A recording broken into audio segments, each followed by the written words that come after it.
Bien, buenas noches. Vamos a arrancar con la reunión. Tratar de hacer un directo a ver si sale.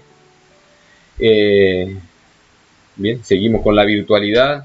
Vamos a ver si podemos, si Dios quiere, los domingos más adelante arrancar con la presencialidad y estar en comunión con los hermanos también, Señor, como nos manda el Señor, que hagamos y no dejemos de congregarnos. Les invito a que estén buscando en sus Biblias, Primera de Juan capítulo 2, versículos del 12 al 14. Seguimos con el estudio de la epístola, la primera epístola del apóstol Juan. Vamos a tener una palabra de oración. Señor, te agradecemos por este tiempo, por la oportunidad que tenemos de compartir tu palabra, a pesar, Señor, de las restricciones que tenemos, Señor. Te pedimos que tú nos estés guiando, Señor, que seas tú el que esté hablando por medio de esta palabra y que estés usando, Señor, tu palabra para poder transformar corazones, Señor, poder también dar crecimiento a tu iglesia. Te lo pedimos todo en el nombre de Cristo Jesús. Amén. El verdadero mensaje motivador en estos 3 versículos que vamos a estudiar, que dice, vamos a leerlo, dice Primera de Juan 2, 12 al 14, dice: os escribo a vosotros, hijitos, porque vuestros pecados os han sido perdonados por su nombre. Os escribo a vosotros, padres, porque conocéis al que es desde el principio. Os escribo a vosotros, jóvenes, porque habéis vencido al maligno. Os escribo a vosotros, hijitos, porque habéis conocido al Padre. Os escribo a vosotros, padres, porque habéis conocido al que es desde el principio. Os escribo a vosotros, jóvenes, porque sois fuertes, y la palabra de Dios permanece en vosotros, y habéis vencido al maligno. 3 versículos que generan desconcierto en algunos teólogos, ya que aparentemente no tienen mucha relación con lo que viene escribiendo Juan en contra de estos falsos maestros que habían nacido dentro de la iglesia.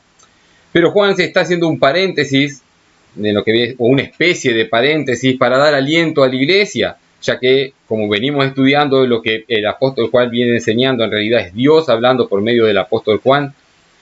Es duro y es difícil de vivir, debemos reconocerlo. Si analizamos nuestras vidas, seguro que podemos decir que no amamos como el Señor ama, como nos exige, y estudiamos el domingo, hace 15 días, en los versículos 7 al 11 del capítulo 2 de Primera de Juan. O también podemos decir, yo no estoy andando 100% como anduvo Jesús, como nos pide que andemos en el versículo 6 del capítulo 2, y es una realidad. Lo cierto es que en la vida cristiana la santidad es progresiva, es algo que no viene de un día para otro, es algo en lo que debemos trabajar, es algo que llamamos el crecimiento espiritual, y es de lo que hablan estos versículos.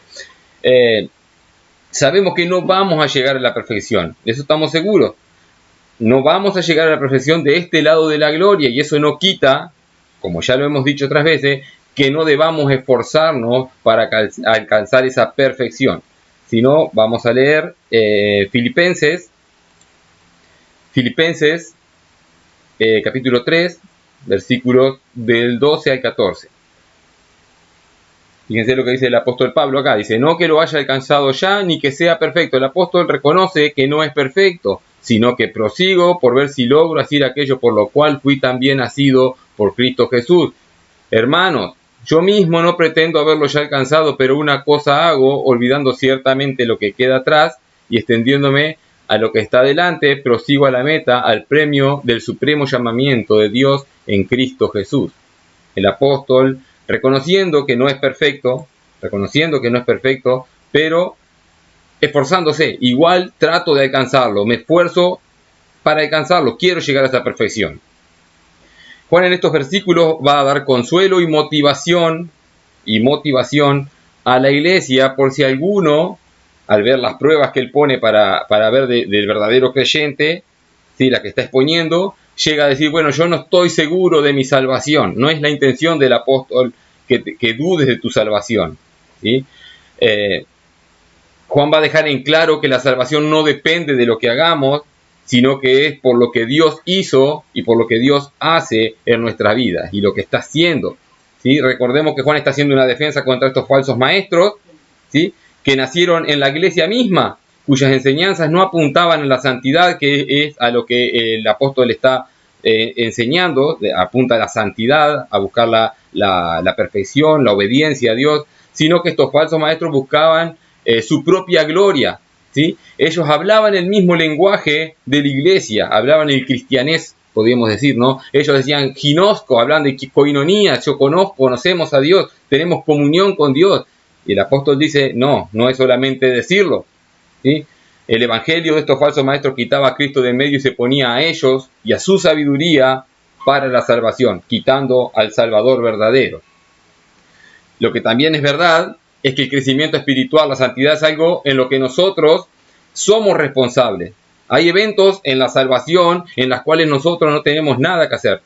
Si no participamos en ello, como es la elección, la justificación, el nuevo nacimiento, pero la santidad sí es algo en lo que somos responsables, ¿tá? Juntamente con Dios, ¿no? Porque es Dios trabajando y nosotros también en esta sinergia que es la santidad. Vamos a leer Efesios 4,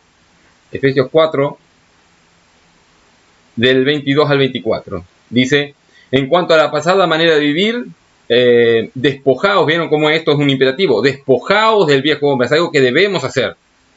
Despojaos del viejo hombre que está viciado conforme a los deseos engañosos. Y dice, y renovaos, también un imperativo, algo que debemos hacer. Y renovaos en el espíritu de vuestra mente y vestíos, otra vez lo mismo, del nuevo hombre creado según Dios en la justicia y santidad de la verdad.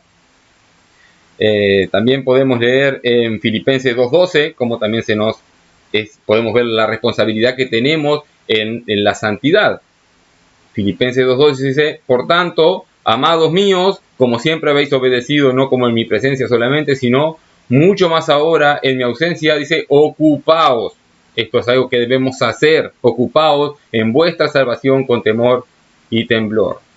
¿Ah? Ocupaos en vuestra salvación con temor y temblor. No está hablando de perder la salvación aquí, sino no es guardarla y ocuparse en no perderla, ¿no? Sino que sean santos y obedientes. Y la santidad, el crecimiento espiritual, es buscar, es anhelar, es querer ser como Cristo. Leíamos en 1 Juan 2:6. En 1 Juan 2:6 dice,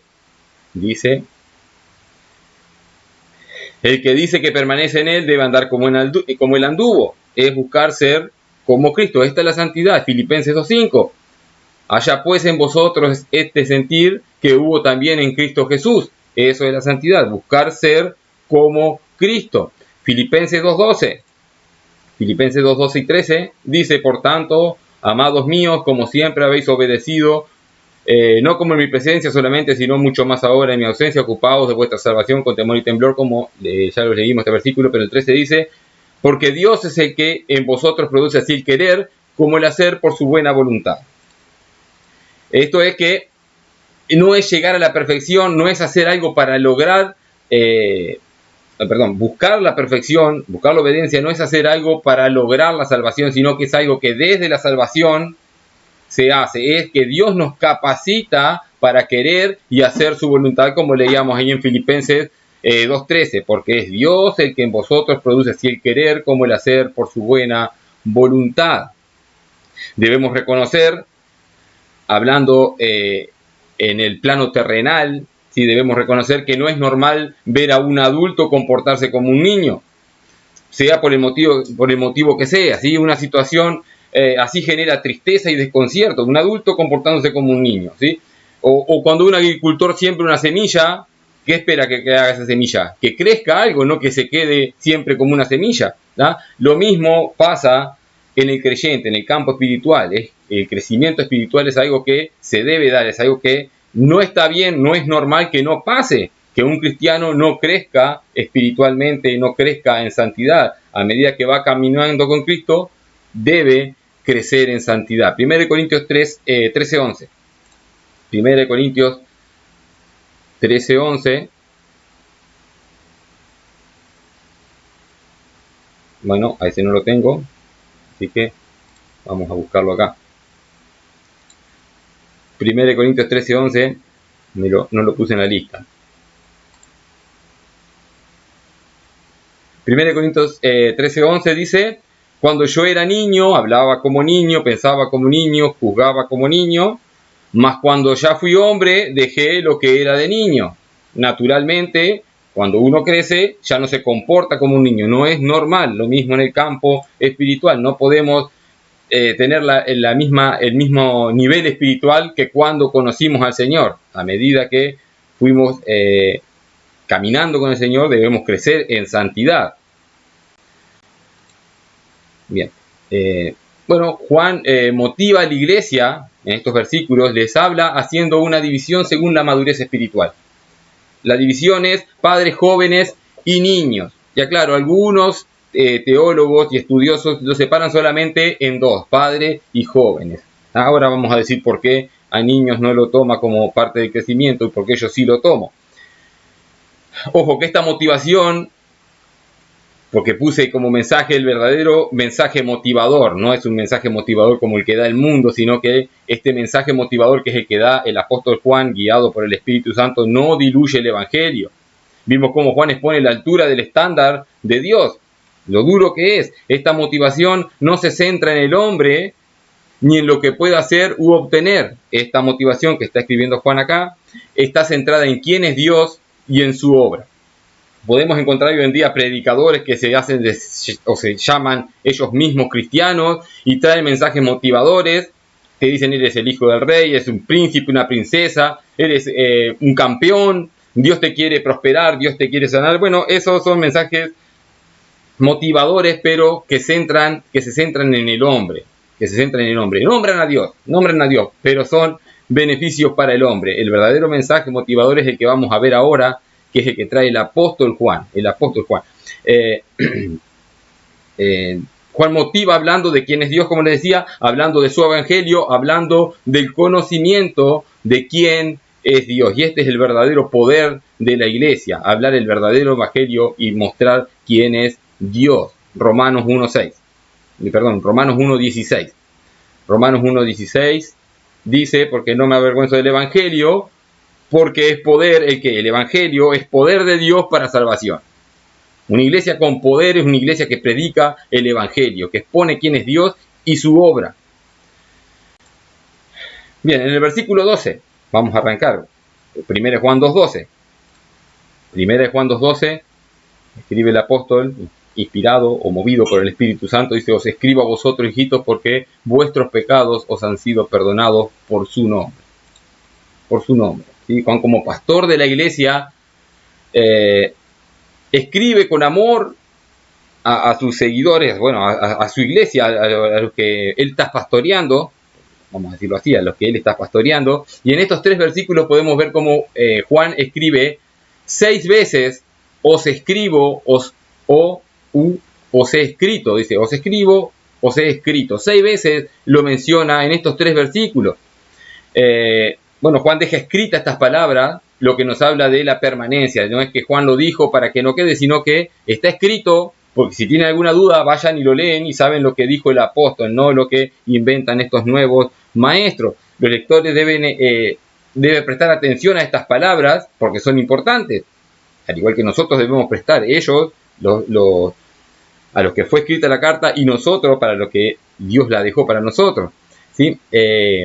Al estar escritas permanecen en el tiempo. Si solo se hubiesen dicho, como yo les decía hoy, si solo hubiesen sido habladas, con el tiempo se podrían haber olvidado, sin dejar de decir que la cultura judía tenía una tradición oral que no se perdía tanto, ¿sí? No es que en la tradición oral se cambiaban las palabras, pero al estar escrita seguro que no se perdía. Dice: os escribo a vosotros, hijitos. 2 veces en nuestra traducción, a ver, en la Reina Valera, en otras traducciones también, pero en esta que estamos leyendo nosotros, en la Reina Valera, 2 veces aparece la palabra hijitos, ¿no? Y así lo traducen del griego. Pero en el griego usa 2 palabras distintas. En el versículo 12 usa una palabra en griego que se traduce como hijitos. En el versículo 13 usa otra palabra en griego que también la traducen como hijitos. La que usa en el versículo 12 es teknion, que significa niño pequeño o nacido. Niño pequeño o nacido. Y Juan usa 7 veces esta palabra en esta misma carta para referirse a la iglesia en su totalidad. en el capítulo 2, versículo 1, en el capítulo 2, versículo 2, en el capítulo 2, versículo 28, en el 3.7, en el 3.18, en el 4.4 y en el 5.21, usa esta palabra para referirse a la iglesia, ¿sí? Y esta forma cariñosa de dirigirse a la iglesia se puede deber a dos cosas, porque ellos eran sus hijos espirituales. Él como pastor les podía decir cariñosamente hijitos, como maestro, ¿sí? Pero también es que Juan era de edad avanzada. Fíjense que sonaría raro que un maestro o un pastor llame hijitos a personas más avanzadas en edad. No quedaría raro. No estoy diciendo que esté mal, pero quedaría raro nomás. Pero Juan, en esa época, probablemente haya sido el creyente más anciano que vivía. Los estudiosos dicen que Juan tenía entre 90 y 100 años cuando escribe esta carta. Si hoy es poco normal llegar a esa edad, a los 90, 100 años, en esa época la expectativa de vida era mucho menor. Juan vivió mucho tiempo, y es más, la tradición y los cristianos se creían que Juan no iba a morir hasta que viniera el Señor Jesucristo. Fíjense lo que dice en Juan 21. Juan 21, 22 y 23 dice, Jesús le dijo, le está hablando a Pedro, Jesús le dijo, si quiero que él quede hasta que yo venga, ¿qué a ti? Sigue tú. Y dice acá, aclara Juan, dice, este dicho se extendió entonces entre los hermanos que aquel discípulo no moriría, este discípulo Juan, que aquel discípulo no moriría, pero Jesús no dijo que no moriría, sino que si quiero que él quede hasta que yo venga, ¿qué a ti? O sea, se había extendido como una tradición, decir, bueno, Jesús dijo que Juan no iba a morir, bueno, y al estar en una edad avanzada, se creía que era así, que eso es lo que había dicho Jesús. Bueno, Juan no se iba a morir, es más, la tradición dice que Juan fue, que lo quisieron matar metiéndolo en una olla de aceite hirviendo y que el Señor le cuidó y no le pasó nada. Lo cierto es que Juan era de edad avanzada y por eso es que le llama hijitos a estos hermanos en la iglesia, aparte de ser el maestro, el pastor, y aparte el apóstol que les enseñaba la palabra de Dios. Al ser de edad avanzada no es extraño que lo llame hijito. Acá está hablando a toda la iglesia, como les decía hoy. No está hablando a un grupo en particular de la iglesia, sino a toda la iglesia sin importar cuál sea su estatura espiritual. Habla a aquellos que estamos unidos por un hecho en común. A toda la iglesia, aquellos que estamos unidos al cuerpo de Cristo por un hecho en común. Y Juan dice que es el perdón de pecados, ¿sí? Porque vuestros pecados os han sido perdonados por su nombre. Dice, os escribo a vosotros, hijitos, porque vuestros pecados, y este es el hecho en común que tenemos, os han sido perdonados por su nombre. Porque vuestros pecados os han sido perdonados. Y esto es una buena noticia. Y nuestros pecados fueron perdonados. Y este es el mensaje motivador. Nuestros pecados fueron perdonados. Esto implica que reconocemos nuestros pecados. Reconocemos que somos culpables, confesamos a Dios nuestros pecados y nos arrepentimos. Fíjense lo que dijo Juan en 1 Juan 1.8. Ya estudiamos estos versículos, 1 Juan 1.8 y 9. 1 Juan 1.8 y 9 dice, si decimos que no tenemos pecado, nos engañamos a nosotros mismos y la verdad no está en nosotros. Y en el 9 dice, si confesamos nuestro pecado, Él es fiel y justo para perdonar nuestros pecados y limpiarnos de toda maldad. Y ahora le está hablando a la iglesia y le dice, sus pecados son perdonados. Eso implica que confesamos nuestros pecados, que reconocimos nuestra condición de pecador. Eso es, te está diciendo, sus pecados son perdonados porque ustedes reconocieron sus pecados y se arrepintieron. Lo mismo para nosotros. Nuestros pecados fueron perdonados, ¿por qué? Porque reconocimos nuestra condición de pecador y nos arrepentimos. Este es el verdadero mensaje motivador. No es que vas a ser rico, no es que vas a ser sano, ¿sí? No es que te vas a sanar de una enfermedad terminal, sino que tus pecados son perdonados y que eso implica que tenés vida eterna. Tenemos vida eterna. Si eso no es motivador, ¿qué nos va a motivar? ¿El dinero tal vez? ¿La sanidad física de este lado de la gloria? Eso no es motivación, no es una motivación válida al compararla con la vida eterna y el perdón de pecado, ¿sí? Este es el Evangelio, esto es lo que debemos predicar. que son, nosotros debemos predicar que el mundo es pecador, debemos ir al mundo a predicar, son pecadores, debemos ir a predicar que se arrepientan, que Dios es fiel y justo para perdonar los pecados si se arrepienten. Si se arrepienten, nosotros debemos predicar el evangelio que señala el pecado de las personas. Lucas 24:47. Lucas 24:47 dice: y que se predicase en su nombre el arrepentimiento y el perdón de pecados. Esto es lo que tenía que hacer. Y lo que debemos hacer nosotros, que se predicase en su nombre el arrepentimiento y el perdón de pecado en todas las naciones, comenzando desde Jerusalén. Arrepentimiento y perdón de pecado. Este es el Evangelio. Este es el Evangelio. Notemos que en este mensaje lo único que nosotros podemos hacer es exponer el pecado, exponer la condición caída y condenada del hombre, pero el arrepentimiento y el perdón no depende de nosotros. Si bien debemos anunciarlo, si bien debemos decir que Dios es fiel y justo y Él perdona pecados a los que se arrepienten y confiesan sus pecados, debemos hacerlo, pero ahí no tenemos ninguna parte de nosotros. Nosotros solamente anunciamos la condenación que les espera si no se arrepienten y si no, piden perdón al Señor.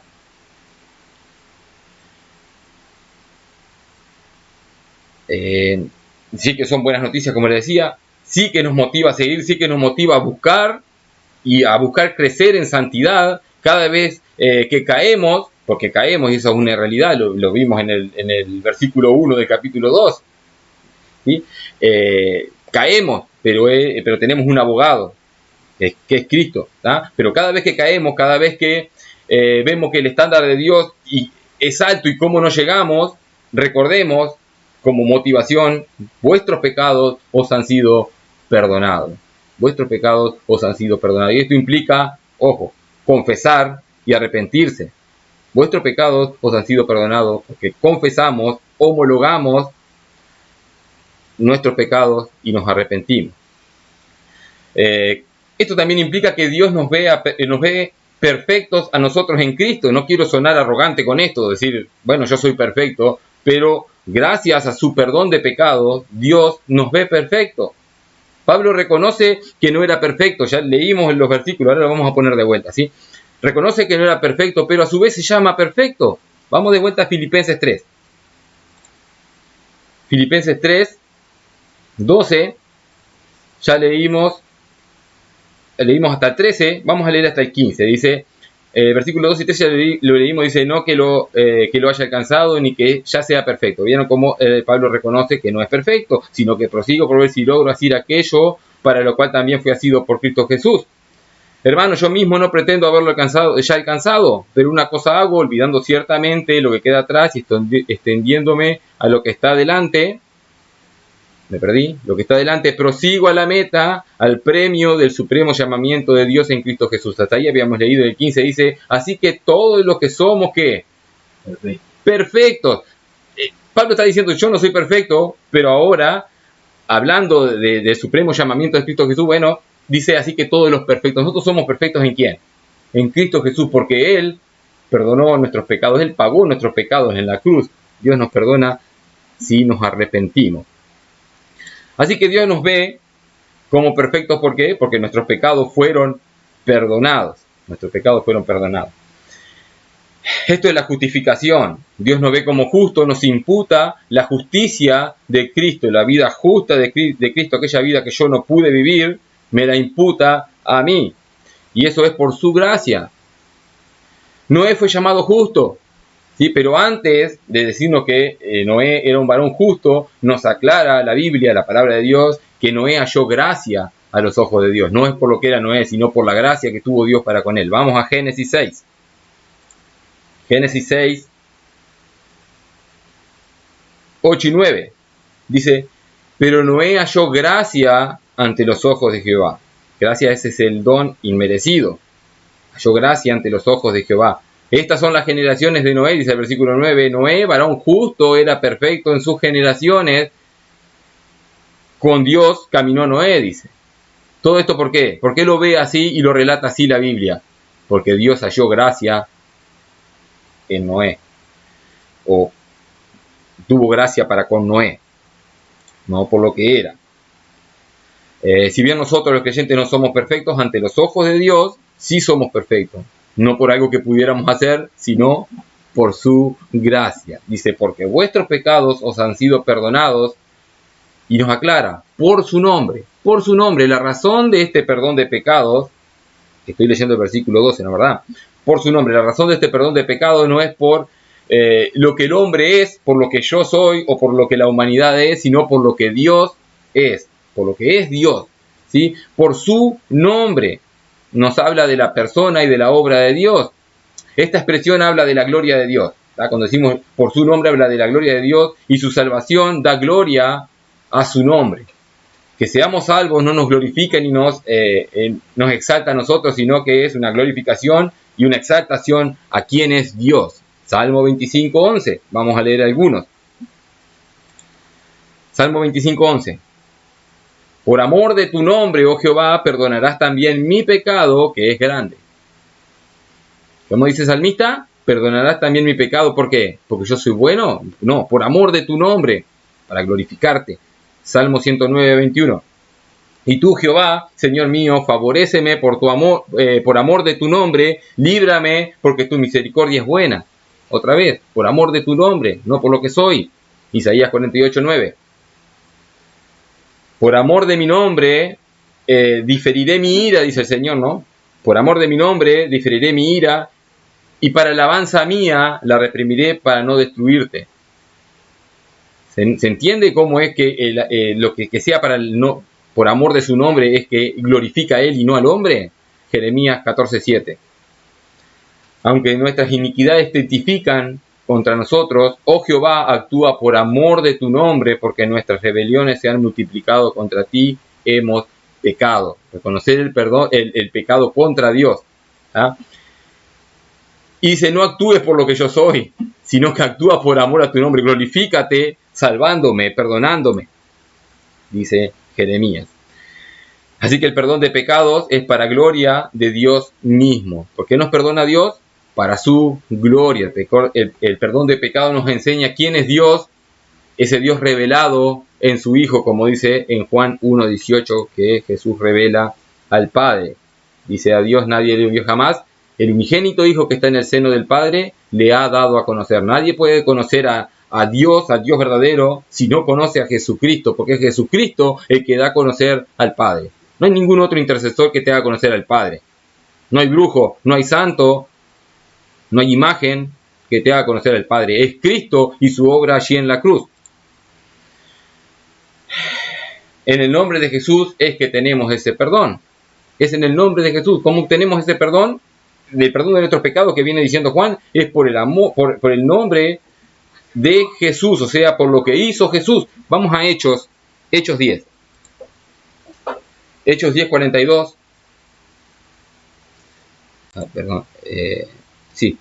Hechos 10:42. Dice, y nos mandó que predicásemos al pueblo y testificásemos que Él es el que Dios ha puesto por juez de vivos y muertos. De este dan testimonio todos los profetas, que todos los que creyeren recibirán también perdón de pecados por su nombre. Recibirán perdón de pecados, ¿por qué? Por su nombre. Está hablando de Jesucristo ahí. Hechos 2:38. Dice, Pedro les dijo, arrepentíos y bautícese cada uno de vosotros en el nombre de Jesucristo para perdón de los pecados, y recibiréis el don del Espíritu Santo. Entonces, cuando dice que nuestros pecados son perdonados en su nombre, está hablando de Dios, que se glorifica en la obra, y de Jesucristo, que fue el que pagó nuestros pecados allí en la cruz del Calvario. Por su nombre es mucho más que una simple palabra, mucho más que usar el nombre de Jesús como si fuera una palabra mágica, como si fuera, una palabra mágica, no me sale ahora la palabra, no como una cábala, sino como, bueno, está. ¿Cómo? Un fetiche. No es fetiche, pero está. Bueno, como no es una palabra mágica, decir, bueno, en el nombre de Jesús y ya se van a cumplir todos mis caprichos. Declaran, bueno, te enseñan a declarar, a decretar, a exigirle a Dios, y que cierras diciendo, bueno, en el nombre de Jesús, y así se van a cumplir todos tus caprichos y los deseos de tu corazón y te lo pinto de todas maneras. El nombre de Jesús no es eso, no implica, no es solamente la palabra, sino que implica quién es Dios. ¿Sí? ¿Quién es Dios? Jesús significa Dios salva. Entonces en el nombre de Jesús es Dios salvándome. ¿Sí? La pregunta es, ¿quién es Jesús? ¿Quién es Dios para ti? Vamos a Isaías 9:6. Isaías 9:6. Dice, porque un niño nos es nacido, hijo nos es dado, y el principado sobre su hombro. Y se llamará su nombre, Vamos con el nombre porque está hablando de Jesús. ¿Da? Y llamará su nombre admirable, consejero, Dios fuerte, Padre eterno, príncipe de paz. Príncipe de paz. Porque vuestros pecados os han sido perdonados por su nombre. ¿Qué es su nombre? Una palabra nomás. O su nombre es Dios mismo, y para ti no es solamente eso, sino que es Dios, el admirable, el consejero, el Dios fuerte, el Padre eterno y el príncipe de paz. No es una cábala. Seguimos. Versículos 13 y 14, porque se repiten ahí lo que dice Juan. Versículo 13 dice, os escribo a vosotros, padres, porque conocéis al que es desde el principio. Os escribo a vosotros, jóvenes, porque habéis vencido al maligno. Os escribo a vosotros, hijitos, porque habéis conocido al Padre. Versículo 14. Os he escrito a vosotros, padres, porque habéis conocido al que es desde el principio. Os he escrito a vosotros, jóvenes, porque sois fuertes, y la palabra de Dios permanece en vosotros, y habéis vencido al maligno. El propósito de Juan, como les decía, es motivar a la iglesia. Si bien la iglesia no está formada por seres perfectos, Juan busca motivar a la iglesia al crecimiento espiritual. A que el niño crezca. Estoy hablando del niño espiritual, ¿sí? A que el niño crezca y que se haga joven, a que este joven crezca y se haga un padre. ¿Ah? Vamos a estudiar que estos tres niveles de crecimiento, padres, jóvenes y niños, no dependen de la edad ni del tiempo que concurran a la iglesia. No depende de la edad ni del tiempo que concurran a la iglesia. No está escribiendo a simplemente relaciones de parentesco. Si Juan estuviera hablando solamente de relaciones de parentesco, no tendría mucho sentido lo que está escribiendo. Aparte de hablar de padres y de niños y de hijos y después saltar a jóvenes, como que no tiene mucha relación de parentesco tampoco. Aparte, seguramente no todos los padres que había ahí en la iglesia habían conocido a que es desde el principio, ni todos los jóvenes eran fuertes y habían vencido al maligno, probablemente no, y Juan lo está asegurando, ¿sí? Este crecimiento no es en tiempo, como les decía recién. Este crecimiento no es proporcional al tiempo en el que eres creyente o en el que vas a la iglesia, ¿sí? Aunque sí es de esperar. A ver si lo aclaramos de vuelta. Este crecimiento no depende de la cantidad de años que hace que te convertiste. No depende de eso, pero sí es de esperar que sea proporcional. Fíjense lo que dice en Hebreos 5. Hebreos 5, del 12 al 14, dice: porque debiendo ser ya maestros después de tanto tiempo, tenéis necesidad de que os vuelva a enseñar cuáles son los primeros rudimentos de la palabra de Dios, y habéis llegado a ser tales que tenéis necesidad de leche y no de alimento sólido. Versículo 13. Y todo aquel que practica de la leche es inexperto en la palabra de justicia, porque es niño. ¿Vieron? Y no era de esperar eso. Dice, pero el alimento sólido es para los que han alcanzado madurez, para los que por el uso tienen los sentidos ejercitados en el discernimiento del bien y del mal. Si bien no se da que es proporcional a la cantidad de años que eres creyente, debería ser así. Debería ser que tanto tiempo hace que te has convertido al Señor, debe ser ya un maestro o por lo menos un joven. No puedes permanecer siempre como un niño. Pero igual no depende de eso, sino de la obediencia. Se dirige a los padres. Versículos 13 en la primera parte y versículos 14 en la primera parte dice: os escribo a vosotros, padres, porque habéis conocido al que es desde el principio. Versículo 14, primera parte, dice: os escribo a vosotros, padres, porque habéis conocido al que es desde el principio. Escribe lo mismo, ¿sí? Os escribo a vosotros, padres, os he escrito a vosotros, padres. Como dije antes, Juan no está hablando a aquellos padres físicos, aquellos que tienen familia. ¿sí? Sino que se refiere a aquellos que por su madurez espiritual son padres espirituales en la congregación, que enseña. Pero podríamos pensar que el ser padre espiritual consiste solamente en tener mucho conocimiento en doctrina y en teología, y no es así, aunque es muy importante, no es solamente eso. Juan dice, porque conocéis al que es desde el principio, en el versículo 3, en el versículo 14 lo repite, porque habéis conocido al que es desde el principio. No es solo saber de doctrina y de teología, no es solo saber, sí es muy importante, porque si no conocemos de doctrina, no conocemos de teología, ¿cómo vamos a poder identificar las falsas doctrinas si no conocemos ni la verdadera? El conocer que usa aquí Juan en estos versículos es ginosco, la misma palabra que usaban estos falsos maestros. Conocer, ¿sí? Saber por asimilación y por practicarlo.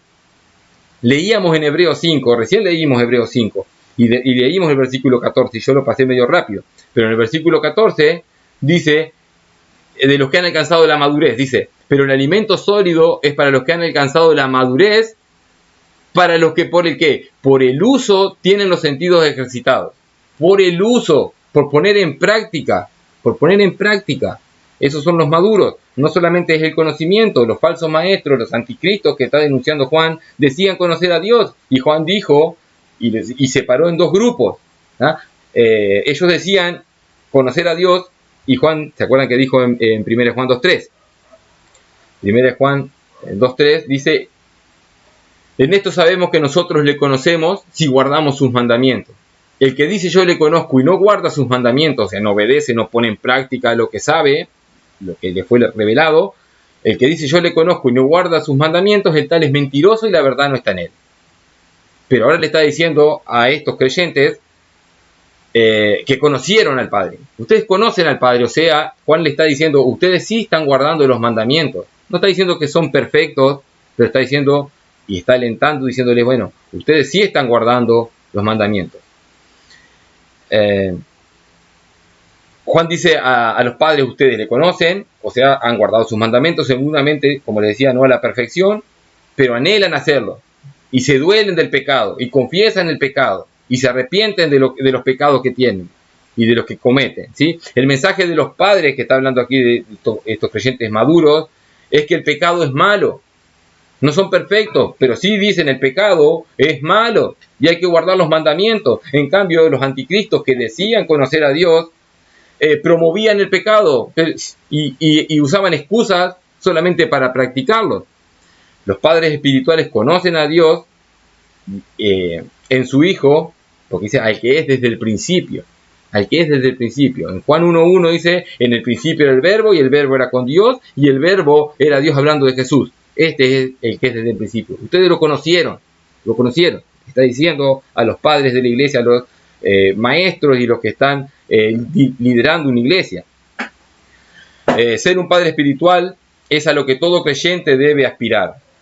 No es decir, bueno, yo no quiero aprender ni teología, no quiero aprender ni doctrina porque no me quiero comprometer. No, un verdadero creyente aspira a crecer en teología, en doctrina y en práctica de lo que está aprendiendo, ¿sí? No puede quedarse siendo un niño, no puede quedarse siendo un joven espiritual. No podemos. Y esta etapa de ser padre no es que llegamos al fin y decimos, bueno, ya soy padre, ya no tengo que hacer más nada. No, esto es un crecimiento constante, es constante hasta que el Señor nos llame, ¿sí? Es seguir conociendo, en algún momento pensamos que vamos a terminar de conocer al que es desde el principio. No vamos a terminar de conocerlo, ni siquiera en la eternidad vamos a llegar a comprender todo un conocimiento sobre quién es Dios. ¿Ah? Bueno, este crecimiento debe ser constante y sin pausas en la vida cristiana. Segunda de Pedro 3, así es que dice Pedro, Segunda de Pedro 3, 17 y 18. Así que vosotros, oh amados, sabiéndolo de antemano, guardaos, no sea que, arrastrados por el error de los inicuos, caigáis de vuestra firmeza. Versículo 18. Antes bien creced en la gracia y en el conocimiento de nuestro Señor y Salvador Jesucristo. A Él sea la gloria, ahora y hasta el día de la eternidad. Amén. Bueno, antes bien creced. ¿Hasta cuándo? ¿Hasta cuándo? Hasta el día de su gloria, hasta que nos llame o hasta que Él venga por su iglesia. Debemos seguir creciendo. Debemos crecer en el conocimiento de Dios revelado por medio de Jesucristo, como decía hoy. Y no solamente, y esto solamente puede hacerse en oración. Ojo, esto es solamente para cristianos. Fíjense, Juan está escribiendo a cristianos, le está escribiendo a cristianos acá, y esto es solamente para cristianos, y se puede hacer en oración, en la lectura, en el estudio, en la meditación y la aplicación en obediencia de la palabra de Dios. No hay forma de crecer espiritualmente si no oramos, no hay forma de crecer espiritualmente si no leemos y estudiamos las Escrituras, si meditamos y si las aplicamos en obediencia. ¿Ya? La aplicación es muy importante, como les decía, no solamente el saber, sino aplicarla, crecer en santidad. Bueno, así vamos a ser más y más como nuestro Señor Jesucristo, bueno, por el poder del Espíritu Santo, como dice en 2 Corintios 3:18.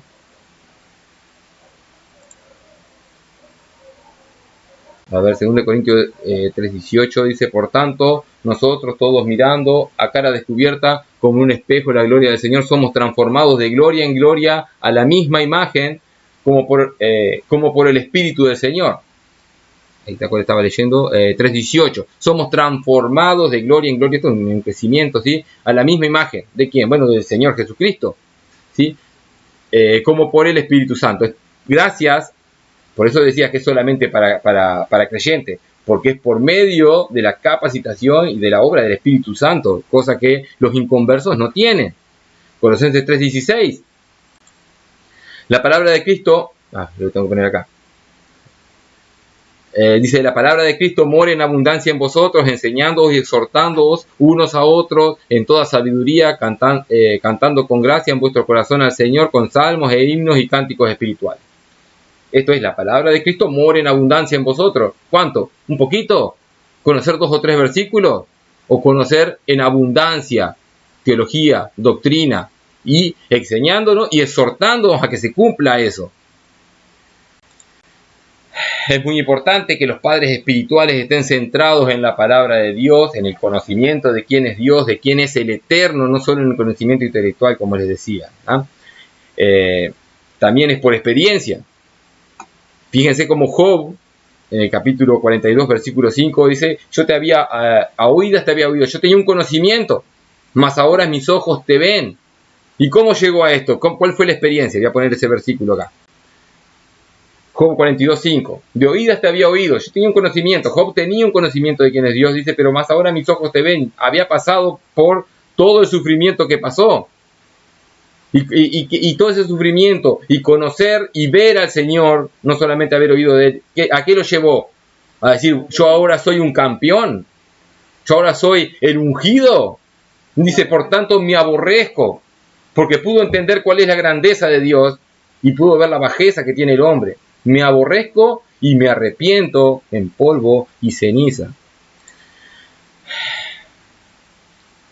Cuando conocemos más íntimamente a nuestro Señor, al Eterno, al que perdonó nuestros pecados, ¿sí?, nos lleva a sacar todo lo que es orgullo, ¿sí?, nos lleva a la humillación y al arrepentimiento. Pero también escribe a los jóvenes en el versículo 13 y repite en el versículo 14, dice en el versículo 13: os escribo a vosotros jóvenes porque habéis vencido al maligno.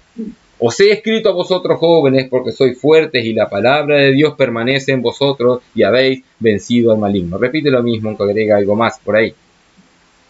Dice: los jóvenes, si hablamos del joven físicamente, joven físico, estos jóvenes son fuertes y enérgicos, y yo me doy cuenta a veces cuando voy a jugar al fútbol con los jóvenes, cómo ellos son más fuertes que yo y más enérgicos que yo, ¿sí? Pero también hablando en lo intelectual, el joven ya no se cree todo lo que nos dicen, sino que siempre están cuestionando. A veces cuestionan hasta de más. De la misma manera, el joven espiritual, en su camino de crecimiento, buscando ser padres, se ejercita, se fortalece en lo espiritual, ¿sí? Los jóvenes espirituales tienen un interés en la sana doctrina, y ya no se guían solo por sentimientos, como sí vamos a ver que los niños lo hacen, no solamente por sentimientos, sino que buscan comprender la verdad bíblica. Buscan a ver: me dijeron esto, bueno, voy a ver, como los hermanos de Berea. Hechos 17 dice: estos hermanos, dice, Y estos eran más nobles que los que estaban en Tesalónica, pues recibieron la palabra con toda solicitud, escudriñando cada día las escrituras. ¿Para qué? Para ver si estas cosas eran así. No se creían solamente por lo que decían, bueno, así son los jóvenes. Bueno, vos me lo decís, yo vengo a la palabra de Dios y busco, a ver, ¿es verdad lo que me está diciendo? Dice de estos jóvenes, dice, porque habéis vencido al maligno, en el versículo 13, y en el versículo 14 dice, y habéis vencido al maligno.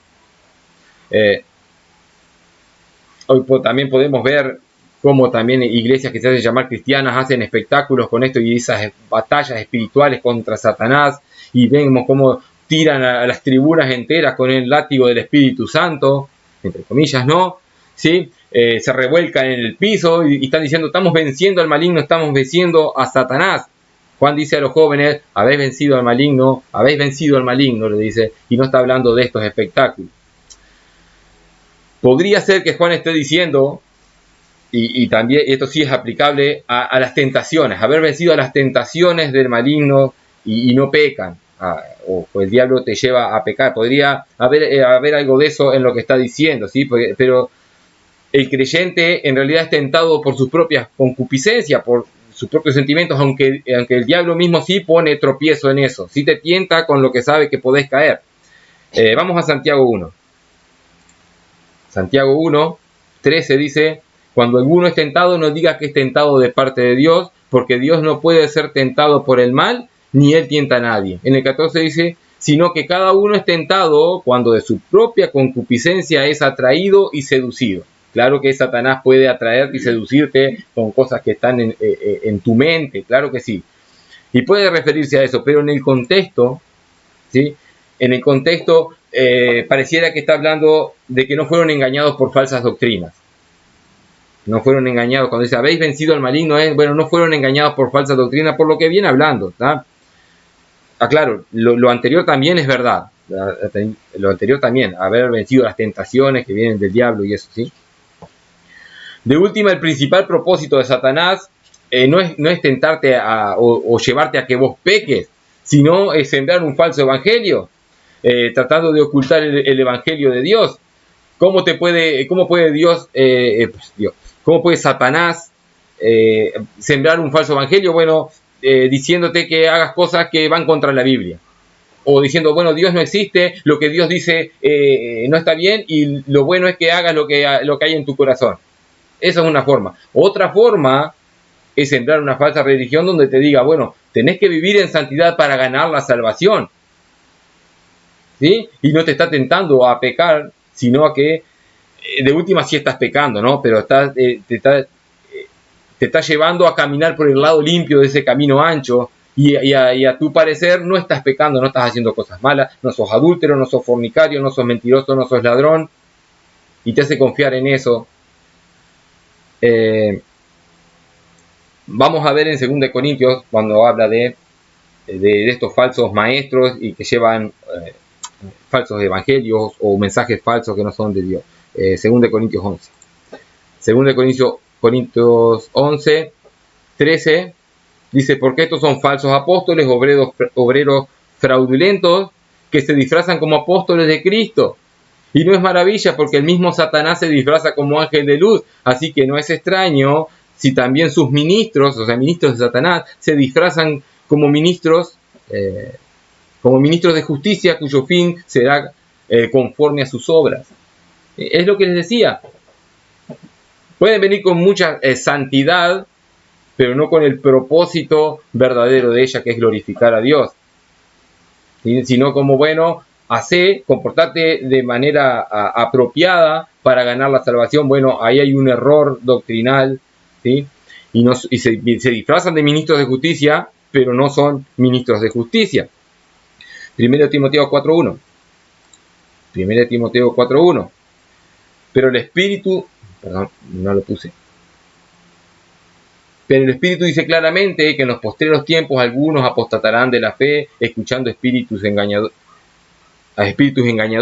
y doctrinas de demonios, por la hipocresía de mentirosos que, teniendo cauterizada la conciencia, prohibirán casarse, mandarán abstenerse de alimentos que Dios creó. ¿Vieron? Mandan a hacer cosas, o sea, se basa en una religión, en ritos, reglas, rituales para ganar la salvación, cosa que no es así.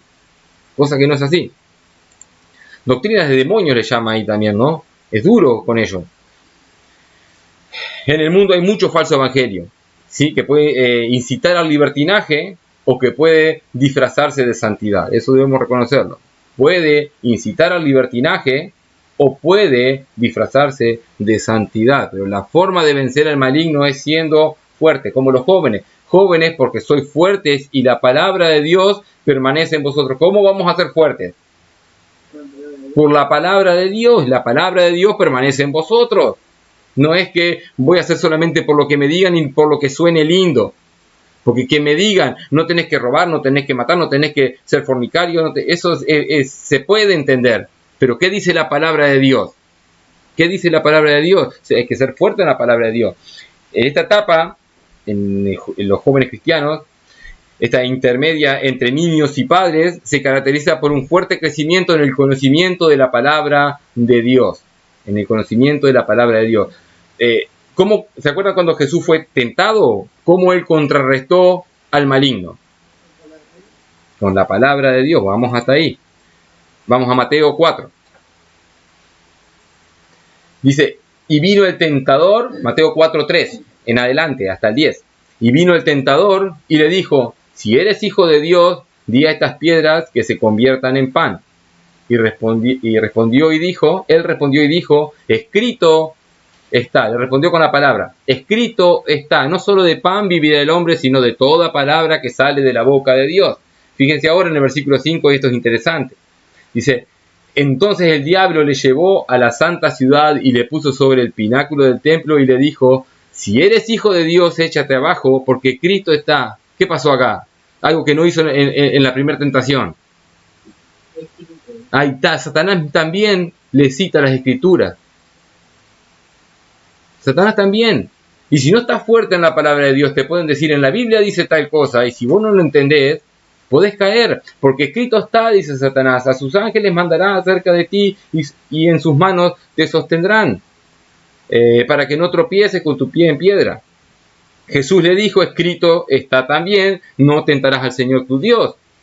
Versículo 8. Otra vez le llevó el diablo a un monte muy alto y le mostró todos los reinos del mundo y la gloria de ellos y le dijo, todo esto te daré si postrado me adorares. ¿Qué es esto? Subió la apuesta acá a Satanás, pero acá le está ofreciendo ¿qué? Lo que él vino a buscar. Le está ofreciendo lo que él vino a buscar. Todos los reinos del mundo. Pero la forma en que los iba a obtener era la forma incorrecta. Entonces Jesús le dijo, vete Satanás, porque escrito está. Las 3 veces Jesús dice escrito está. Satanás no, pero el Señor dice Satanás, porque escrito está, al Señor tu Dios adorará y a Él solo servirás.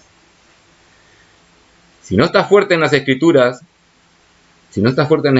puedes caer en las falsas doctrinas.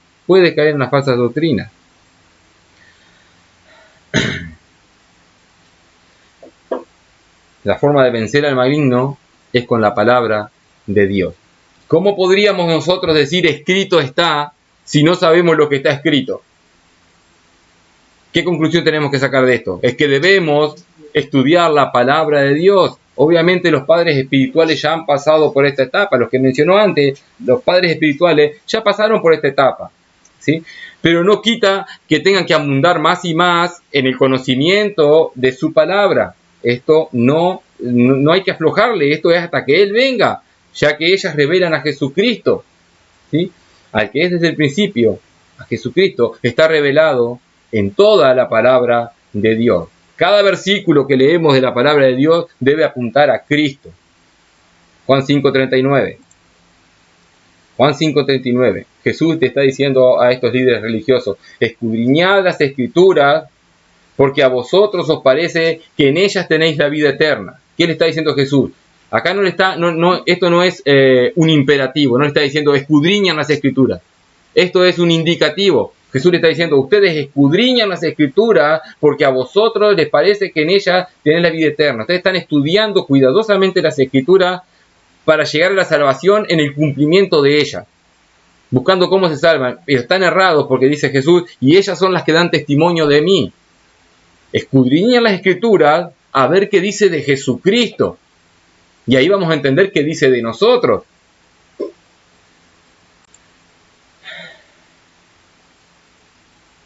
También escribe a los niños, a los hijos, como está traducido, hijitos, en nuestra versión.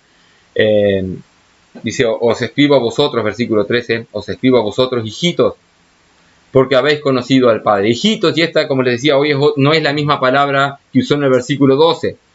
Esta palabra es distinta, esta es paidión, que significa niño pequeño o infante. Aunque podría, y algunos la toman como un sinónimo que se está refiriendo a toda la iglesia, a mí me parece que por alguna razón hizo esa diferencia de palabra, y esta significa niño pequeño o infante. Entonces para mí es otra etapa más del crecimiento espiritual del cristiano. Esta es la primera etapa, es cuando llegamos a conocer al Señor Jesucristo, cuando en los primeros pasos en el cristianismo. Y al igual que los niños físicos, los niños físicos son ignorantes, sin querer ofendernos, ¿verdad? Son inmaduros y necesitan de una guía.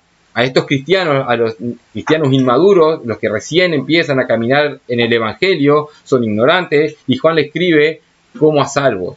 No está diciendo, bueno, a ver, crezcan para llegar a la salvación, sino que dice, porque habéis conocido al Padre. Habéis conocido al Padre. Sí que están cayendo y pecando, no tienen la perfección y no son tan maduros como los padres espirituales que mencionaba o como los jóvenes que mencioné anteriormente, pero sí han conocido al Padre, o sea, sí son salvos. La palabra que usa para conocidos acá también es ginosco, y le está diciendo, ustedes sí conocen al Padre. Ignoran muchas cosas, pero conocen, tienen una relación, esa relación de ginosco, tiene una relación con el Padre. Así como los bebés recién nacidos o con algunos meses de edad, tienen un conocimiento básico de los padres. No los conocen del todo, pero tienen un conocimiento y se relacionan mejor con los padres. Bueno, el niño espiritual también tiene un conocimiento básico, pero suficiente del Padre Celestial. Tienen un conocimiento básico, pero suficiente del Padre Celestial. Todavía no ha llegado a alimentarse con alimento sólido en la palabra de Dios. Como leíamos en Hebreos 5, Hebreos 5:13 dice, y todo aquel que participa de la leche es inexperto en la palabra de justicia porque es niño. Son niños espirituales, pero participan de la leche, claro, tienen que ir creciendo en el conocimiento. Bueno, estos niños espirituales se caracterizan por el gozo, se caracterizan por lo activo, por lo curioso y por ser sentimentales. Sí se mueven mucho por sentimiento y esto es peligroso, aunque es una realidad, pero también son muy activos. Cuando recién conocimos el Evangelio, citando las palabras de Apocalipsis 2, en el primer amor, lo único que hacíamos era evangelizar. Siempre hablamos, también no teníamos un evangelio perfecto y correcto en doctrina, pero sí predicábamos de Cristo más de lo que lo hacemos ahora. Esperemos que no, ¿verdad? Pero sí estaba ese gozo y esa actividad por siempre ir a hablar de Cristo, siempre ir a hablar de Cristo donde íbamos. Y así fue que perdimos nuestros amigos, así fue que en nuestro trabajo nos dejaban de lado, nuestros estudios nos dejan de lado. ¿Sí? ¿Por qué? Porque hablábamos de Cristo. Pero en estos niños espirituales, la ignorancia y la curiosidad los hace susceptibles al peligro de caer en falsas doctrinas. Esto es por no tener un buen discernimiento. Fíjense en Efesios 4:14. Efesios 4:14. Efesios 4:14 dice, para que ya no seamos niños fluctuantes, esto es una exhortación, ¿no? Para que ya no seamos niños fluctuantes llevados por doquiera, por todo viento de doctrina, por estratagema de hombre que para engañar emplean con astucia las artimañas del error, sino que siguiendo la verdad en amor, crezcamos en todo en aquel que es la cabeza, esto es Cristo. Así es como son los niños espirituales, son fluctuantes, se dejan llevar por cualquier viento de doctrina, por cualquier doctrina que les parezca, que les suene más o menos parecido al verdadero evangelio. Por eso es peligroso y para eso están los padres espirituales y para eso están los jóvenes espirituales, para guiar a los niños en el crecimiento, que lleguen a ser jóvenes, y los padres a los jóvenes y a los niños para que lleguen a ser padres.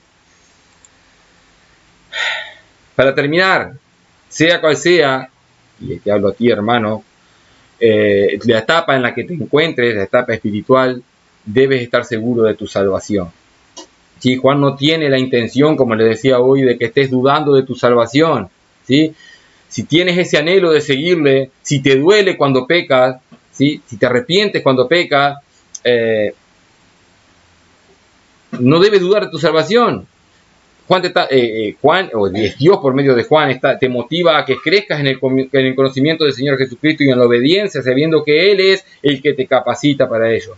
Es Él el que te capacita. Sí tienes que poner de tu esfuerzo, pero es Él el que te capacita por medio del Espíritu Santo. La motivación es que, a pesar de ser duro y difícil el Evangelio, porque es verdad, es duro y difícil obedecer el Evangelio, no estás solo. Dios es el que te da el querer como el hacer. En tu fuerza no vas a poder, pero en Cristo sí. Filipenses 2:12. Filipenses 2:12 dice: por tanto, amados míos, como siempre habéis obedecido, no como en mi presencia solamente, sino mucho más ahora, en mi ausencia, ocupados de vuestra salvación con temor y temblor. Ya lo leímos a ese versículo 13, dice: porque Dios es el que en vosotros produce así el querer como el hacer por su buena voluntad. No estás solo, Dios es el que produce así el querer como el hacer. La motivación para vivir la vida cristiana, para obedecer, para evangelizar, para todo aspecto de esta vida y este caminar cristiano es porque vuestros pecados os han sido perdonados por su nombre. Ahora podemos vivir seguros de que ya no hay condenación para nosotros. Como les decía, ¿qué otra motivación precisamos? Nuestros pecados han sido perdonados en su nombre, por su nombre. ¿Sí? Esta declaración de que nuestros pecados han sido perdonados por su nombre, o sea, por su obra en la cruz, es nuestra arma, la que debemos tomar para afrontar cualquier situación en la vida. Es nuestra arma, y así lo dice Pedro en 1 de Pedro 4:1.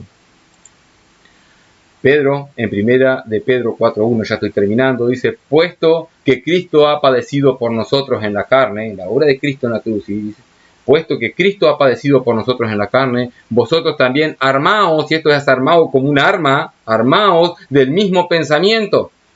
¿Sí? Pues quien ha padecido en la carne terminó con el pecado. ¿Vieron cuál es la motivación? Lo que Cristo hizo por nosotros, el perdón de pecados en Él. Nuestra motivación está en la obra de Cristo, la que revela al Padre, la que revela su gracia, su misericordia, su amor, su ira, su justicia, su fidelidad, toda su gloria revela esta obra. Así que termino leyendo lo que dice el apóstol Juan: hermanos, vuestros pecados os han sido perdonados por su nombre. Vamos a terminar en oración. Amado Señor, te agradecemos por tu palabra, Señor, te agradecemos por este aliento que tú nos das, Señor, de la confianza que tenemos en tu obra, Señor. No depende de nosotros la salvación, pero podemos confiar en que tú has muerto por nosotros, Señor, que tú pagaste nuestros pecados, Señor, y que ya fueron perdonados todos nuestros pecados en ti, Señor, en ti, no por lo que nosotros seamos, sino por lo que tú hiciste. Y queremos darte gloria por eso, queremos glorificar con nuestra vida la obra que has hecho por nosotros. Te pedimos que tú nos estés guiando, fortaleciéndonos, Señor, y dándonos sabiduría para ser obedientes a tu palabra, para poder crecer en tu palabra, esforzarnos en estudiarla, Señor, en meditar en ella y vivirla. En el nombre de Cristo Jesús. Amén.